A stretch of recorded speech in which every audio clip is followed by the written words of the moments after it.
అమ్మో నమస్తే, మీ పేరు? మంజుల. మంజుల గారు ఎక్కడి నుంచి వస్తున్నారు? చైతన్యపురి. చైతన్యపురి నుంచి. ఓకే, సో మీ అబ్బాయిని పంపిస్తున్నారు అబ్రాడ్ కి. ఏం చేస్తూ ఉంటారు మీ అబ్బాయి ఇక్కడ? జాబ్ చేస్తున్నాను. ఓకే, మరి ఇక్కడ జాబ్ చేస్తూ మళ్ళీ అక్కడ తనకి చదివించడం. 4-1 లోనే జాబ్ వచ్చింది.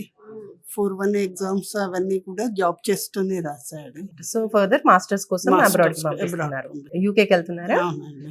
ఓకే, సో మీ అబ్బాయికి జాబ్ కాబట్టి ఆయన రాలేరు, మీరే అన్ని ప్రాసెసింగ్ దగ్గర నుండి అన్ని చూసుకున్నారని నేను అవును. విన్నాను. అవును. సో మీకెందుకు అంత ఇంట్రెస్ట్ అబ్బాయిని బయటికి పంపించాలి? మీ డ్రీమా లేదా అబ్బాయిదా? అబ్బాయిదే, ఒకే ఒక్క అబ్బాయి, అందుకోసం అనేసి ఒక అబ్బాయి అయినా పంపించాలనుకుంటున్నారు బయటికి, ఆయన హ్యాపీగా తిరిగి ఉండాలి. చదువుకుని ఒక 4-5 ఇయర్స్ జాబ్ చేసి మరి ఇండియాకి వస్తాను అని చెప్పాడు. అందుకని పంపిస్తున్నారు. అబ్రాడ్ లో ఏం చదువుకోబోతున్నాడు అబ్బాయి? MBA ఎంబీఏ చేయబోతున్నారు. ఓకే, సో స్కాలర్షిప్ కూడా హైయెస్ట్ వచ్చిందని విన్నాను. హైయెస్ట్ వచ్చింది. అసలు ఏ యూనివర్సిటీ సెలెక్ట్ చేసుకున్నారు? ఎబెడి అబెడి యూనివర్సిటీ, యూకేలో. యూకే.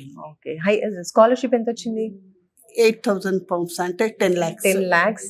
సో చూస్తున్నారు కదా, హైయెస్ట్ 10 lakhs మన ఇండియన్ రూపీలో స్కాలర్షిప్ వచ్చింది. నైస్ అండి. సో మీరంతా కష్టపడి మీరు ఇంత ఇంట్రెస్ట్ తో చేస్తున్నారు కాబట్టి అట్మోస్ట్ వచ్చింది highest scholarship. So education loan త్రూనే పంపిస్తున్నారా అబ్బాయిని? ఎడ్యుకేషన్ లోన్ ఎంత వచ్చింది? HDFC క్రెడిట్ లో 40 lakhs. అది కూడా 40 lakhs వచ్చింది. సూపర్. అది 40 lakhs, ఇది 10 lakhs మైనస్. అబ్బాయి హ్యాపీయా? హ్యాపీ. ఫస్ట్ ఆఫ్ ఆల్ మీ అబ్బాయి పేరేంటి? కౌశిక్. కౌశిక్. ఇక్కడ ఏం జాబ్ చేస్తున్నారు ఇక్కడ? కేక్ దాంట్లో చేస్తున్నారు job. Okay, super one. And మీరు ఇక్కడికి వచ్చారు, వీళ్ళ సర్వీస్ అంతా చూసారు, మీకు ఈజీగానే అనిపించిందా? ఏమైనా ఇబ్బంది ఈజీగానే అనిపించిందా? అనిపించింది. వితౌట్ కొలెట్రల్ లోన్ ఇప్పించారు. అంటే ఏ ప్రాపర్టీ ఏం ఏం పెట్టలేదు, పెట్టలేదు. నేను 40 lakhs వితౌట్ కొలెట్రల్ ఇప్పించారు.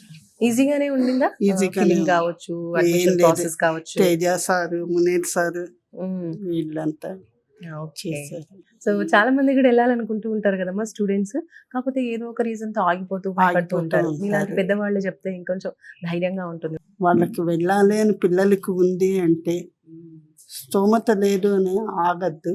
వాళ్ళకి వెళ్ళాలి, పిల్లలకి పంపించాలి, లోన్ రాదు అనేసి ఇబ్బంది పడకుండా ఇక్కడికి వస్తే సార్ వాళ్ళంతా చూసుకుంటారు. మనకి ఎట్లా వెళ్ళాలి, ఏ ఛానల్ ద్వారా వెళ్తే మనకు లోన్ వస్తుంది అని. ఓకే అమ్మా, థ్యాంక్ యూ సో మచ్ అమ్మా. Thank you. మీ ఓపికగా ఇంత బాగా చేశారు. అసలు మీ అబ్బాయి చాలా లక్కీ అనుకోవాలి ఇలాంటి మదర్ ఉండడం. ఓకే, థ్యాంక్ యూ అమ్మా. Thank you.